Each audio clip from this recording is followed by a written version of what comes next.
An invisible, unnamed enemy is sabotaging your performance. You encounter it dozens, if not hundreds of times every day. It makes all your work harder. And by the way, this enemy is not your phone, or social media, or dopamine distractions, or anything that the productivity gurus tell you it is. It's something different. Now, I'm Rian, CEO and co-founder of the Neurohacker Collective, and alongside my partner, 3-time Pulitzer Prize nominee Steven Kotler, we've taught thousands of professionals how to access flow states on command.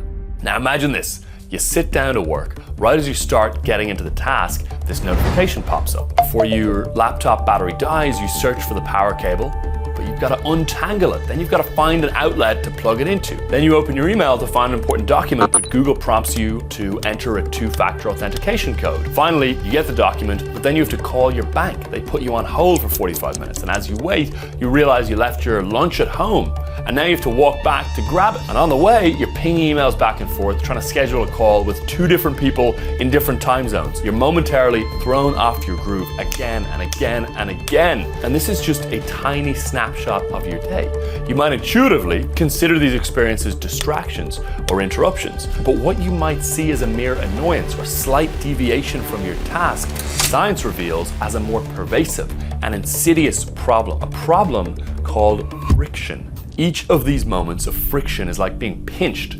They're tiny zaps of irritation that spike cortisol. The body's stress response to friction is nearly identical to your arm actually getting pinched. It wastes your time and it saps your attention. Every little bit of friction is siphoning off a small amount of your energy, like a slow leak in a car tire. And over time, it can leave you irritated and flat. It makes your thinking jagged, constantly having to converge on something trivial, suppressing creativity, constricting your consciousness. It's like trying to run in knee-deep water. You see your destination clear as day, and you're keen to get there, but every stride you take, the water pushes back. It doesn't stop you from getting there, but it does slow you down. Each step requires more effort than it should, making the journey exhausting. Now, Mihai Csikszentmihalyi, the godfather of all the science on flow state, referred to friction as activation energy, an analogy from physics referring to the amount of energy it takes to catalyze a reaction or response. So friction is that resistance that sits between you and the action that you're wanting to take. Now, contrary to what one might believe, friction isn't inherently negative. It's a neutral force. It can be used both to inhibit our goals, but also to propel us forward. And there are 3 different ways to harness friction. Friction as a deterrent, friction as a catalyst, and then systemic friction. When you master these 3 uses of friction, you attain what we like to call superfluidity. When your life is superfluid, you don't exert effort, no matter how small, on anything that's off task or off purpose. To attain superfluidity, it requires mastering friction in 3 ways. The first is to use friction as a deterrent, to deter you and block you from negative behaviors. So I've got this savings account that's linked to investments, and if I want to pull money out, I have to go through a bit of a process. I've got to find a specific customer service number, dial in, hit a few buttons on the keypad, and then chat with someone on the other end for a little bit. It's not exactly climbing Mount Everest, but it's not as simple as clicking a button either. And this bit of friction or activation energy is enough to make me think twice before dipping into my savings for no good reason. So the key is a little bit of friction can make a massive difference. It's a bit like placing a small speed bump on a road. It's not going to stop you, but it will make you slow down and think. Consider this common goal-attracting behavior, frequently checking social media when working. If the apps aren't at your fingertips and you need to log in through a browser, it adds a step. And this extra step creates a pause between the urge to check social media and the satisfaction from doing it. This aligns with the strengths model of self-control, which says a longer gap between the urge wanting to check social media and the action getting the satisfaction can make a habit less likely to stick. So we can see how adding friction can be helpful, but what about removing it? Well, removing friction to catalyze is step 2. Now, back when I was beginning my first business, I had to work a ton, and the hardest part of working was getting started. I used to work in coffee shops, but the friction of getting set up in a coffee shop was tremendous. I had to find the right coffee shop, Googling around on Yelp. I had to go into the coffee shop. I had to make sure there was a spare seat. Then I had to connect to the Wi-Fi. I had to open my laptop, hope it was charged, plug it into an outlet if it wasn't, clear enough space on the table, probably get a coffee, get my headphones working, make sure the noise cancelling was on to block out all the noise in the surrounding area, and then finally I could hit the keys and start the damn work. But after learning about friction, I prioritized getting a full office desk set up at home with a computer that's always on. So it's got that screensaver on all the time, such that to start work, all I had to do was tap one key and boom, it's on, locked and loaded with minimal friction and way more time spent working. So here's the key. We can use this lack of friction to promote behaviors that we want to encourage. Let's say you want to have a more productive workday.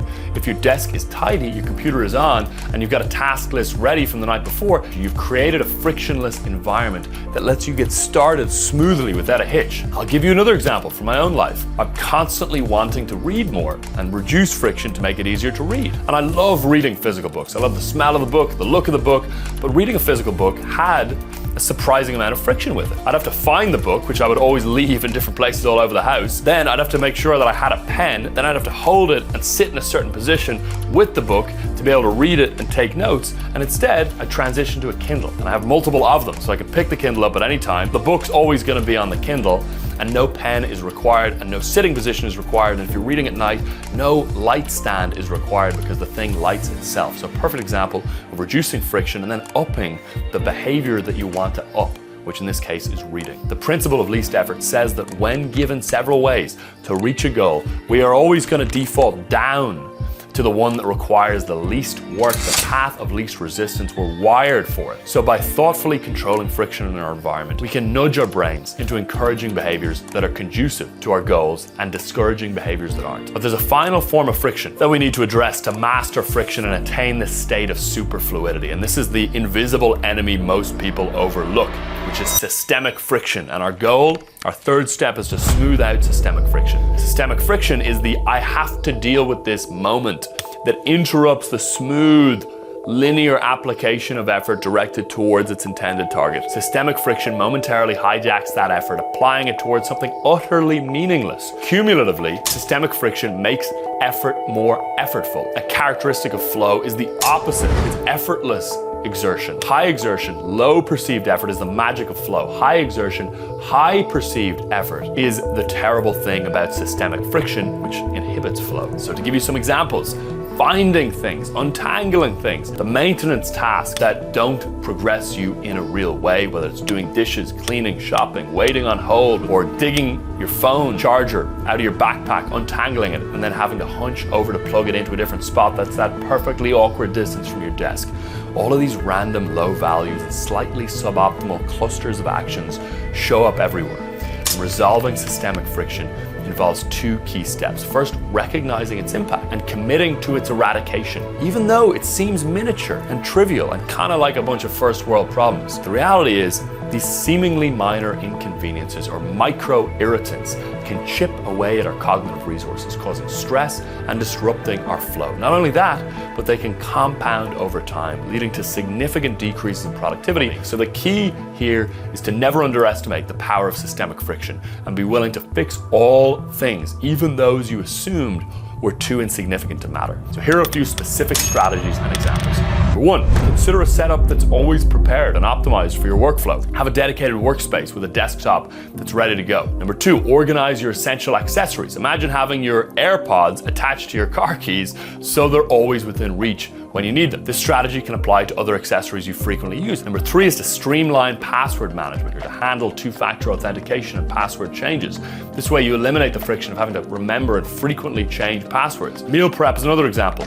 Pre-plan your meals for the week. This eliminates the decision fatigue associated with figuring out where and what to eat every day. Automate software updates. Set your devices to update during your off hours so you don't experience downtime in the middle of a work session. These are just a few tiny little examples, but think about your daily routine. Identify all of the systems and processes, rituals and routines that you run in a given day, and then where the systemic friction lies within these, and then develop specific strategies to eradicate it, taking out systemic friction from even the tiniest little things. And again, these things seem tiny, they seem trivial, but there's hundreds of these little things a day, and they add up to either make your overall sense of life and productivity and performance high in friction and resistance or super fluid. If 3 times or 10 times a week or whatever it is, you have to look for your AirPods and your car key for 2 minutes before you leave the house, that's small, but over time, as you aggregate those things, it's not small.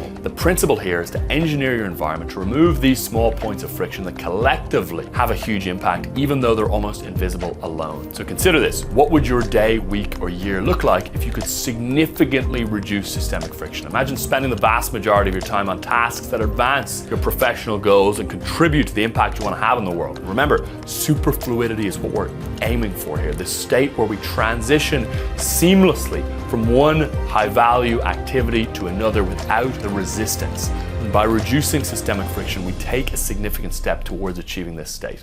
Now, if you'd like to start your day in a superfluid state, where you can slide into the zone within seconds after waking up, watch this video. In doing this, you'll avoid all the friction that typically blocks the average knowledge worker from experiencing flow, and instead harness the power of being an executive athlete and get your most important work done while in the most productive state known to humankind all before noon.